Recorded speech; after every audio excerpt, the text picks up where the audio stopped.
Friends, अगर आपको ऐसा लगता है कि कोई शख्स आपसे ज़रूरत से ज़्यादा सवाल कर रहा है और आपकी पर्सनल लाइफ के बारे में अननेसेसरी क्वेश्चनिंग कर रहा है, तो ऐसे लोगों को इंग्लिश में बोलते हैं नोजी पीपल। नोजी पीपल वो लोग होते हैं जो हर वक्त दूसरों की टो लेने में लगे रहते हैं। ऐसे लोगों को शटअप कॉल देना बहुत ज़रूरी होता है।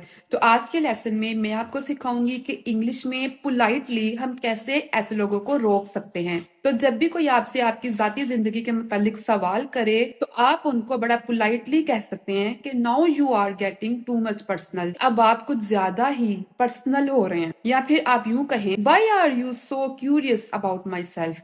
आप मेरी जिंदगी के बारे में इतना क्यूरियस क्यों हैं।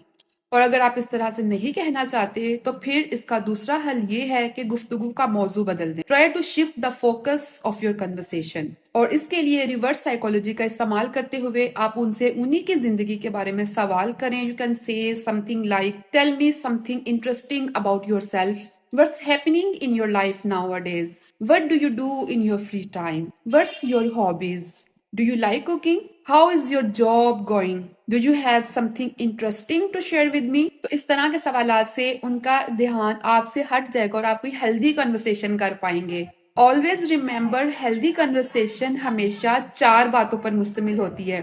Number 1 positive, number 2 informative, number 3 constructive and number 4 productive. और जब भी आप positive, informative, constructive and productive गुफ्तगू करें, तो try to speak in English. और उसके लिए जल्दी से जाकर मेरे चैनल को सब्सक्राइब कर लें।